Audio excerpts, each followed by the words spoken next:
매력적인 캐릭터를 만드는 법. 웹소설 작가로서 첫 발을 내딛고자 하는 당신을 위해 스타일라인이 전달드리는 웹소설 강좌 제5강. 오늘은 매력적인 인물을 만드는 방법에 대해서 이야기해보고자 합니다. 소설의 3대 요소. 인물, 사건, 배경. 이전 강의에서 소설의 3대 요소를 다음과 같이 정의했었습니다.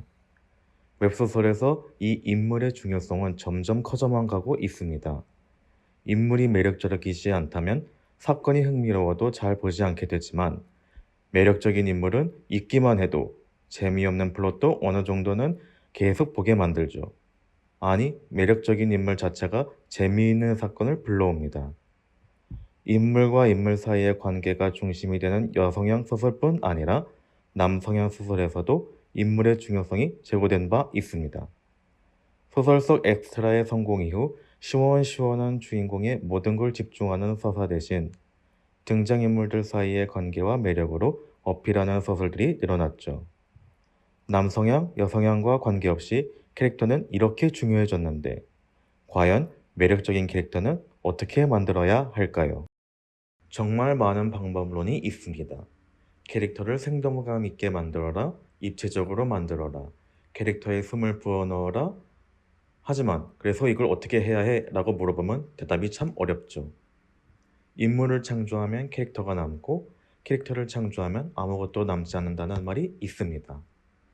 뜬구름 같은 이야기지만 물어보면 내용은 쉽습니다.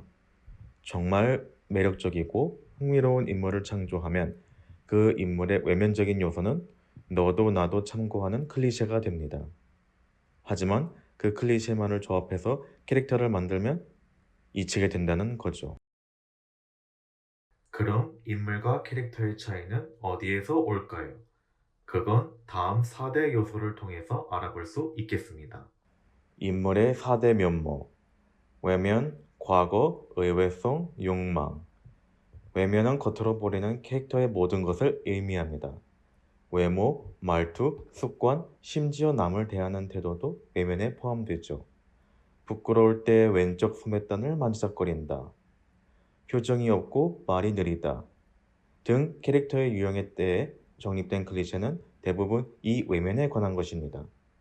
그리고 그 아래 두 가지, 과거와 의외성이 바로 인물과 캐릭터를 나누는 기준선입니다. 츤데레는 겉으로는 쌀쌀맞고 험한 말을 하지만 속으로는 주인공을 좋아하고 챙겨줍니다. 그리고 이건 모두 외면적인 요소죠.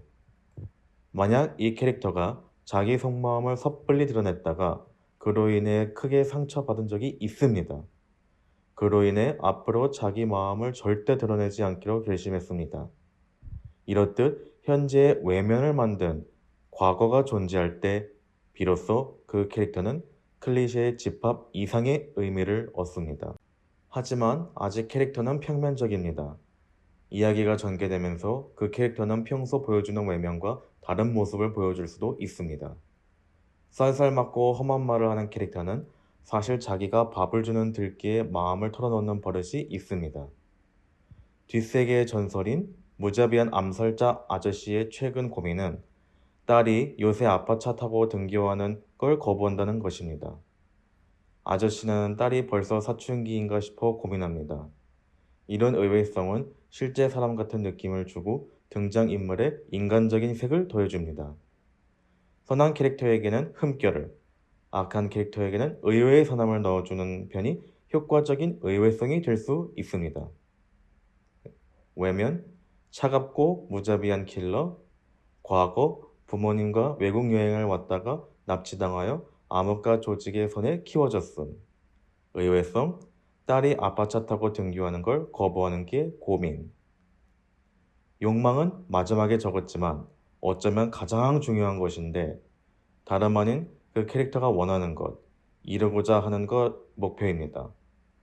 이 욕망은 단순히 이 마카롱 먹고 싶다 같은 것이 아니라 그 캐릭터의 행동을 결정짓는 궁극적인 동기가 됩니다.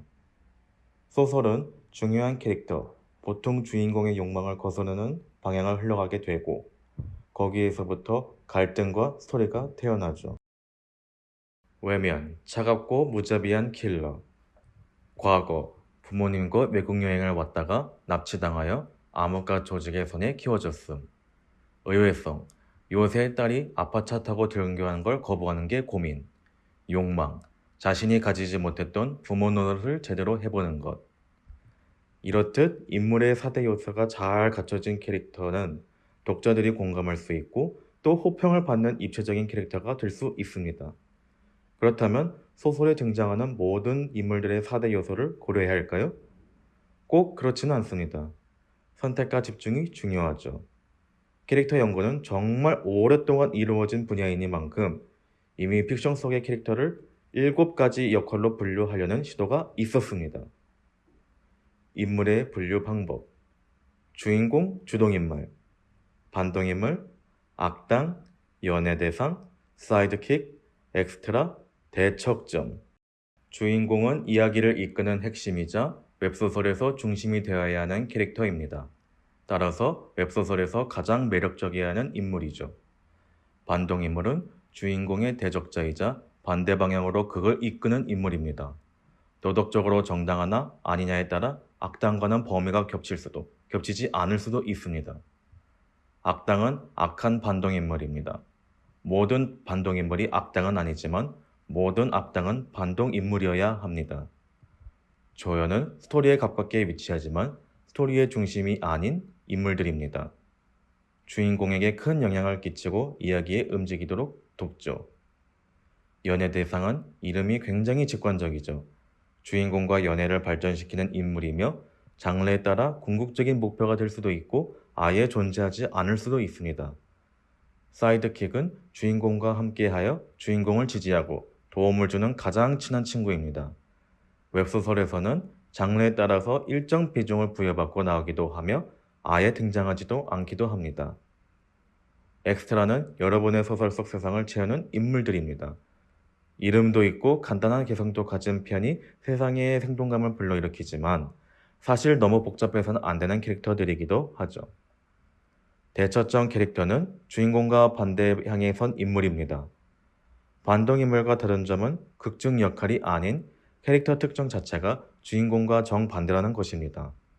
차가운 북부 대공과 정열적인 남부 대공, 철저히 이득을 위해 움직이는 주인공과 이성을 위해 움직이는 대립자는 모두 서로의 대척점에 서 있습니다. 자기 캐릭터의 역할과 쓰고자 하는 장르를 잘 생각해 보세요. 예를 들어 사이드 무립이라면 반동인물이나 연애 대상에 4대 요소를 굳이 추가할 필요는 없습니다. 단순한 갈등을 호쾌하게 깨부수는 게 독자들이 원하는 길이니까요. 하지만 로맨스 판타지라면 연애 대상에 소녀 만화풍 판타지라면 주인공과 사이드킥, 반동인물 그리고 연애 대상에 특히 많은 투자를 해야 할 겁니다. 장르별 4대 요소가 필요한 인물, 로맨스, 주인공, 연애 대상, 반동인물, 사이다물, 주인공, 대척점, 정통소년 만화, 주인공, 반동인물, 악당, 사이드킥, 추리물, 주인공, 반동인물, 악당, 사이드킥. 바로 여러분의 캐릭터를 역할에 맞춰서 분류해보세요. 4대 요소가 필요한 인물인지 아닌지 파악해보고 또 만약 필요한 캐릭터라면 4대 요소가 충실히 갖춰졌는지 한번 생각해보세요. 내 캐릭터를 더 매력적으로 만들기 위한 방법이 갑자기 눈에 보일지도 모릅니다. 감사합니다.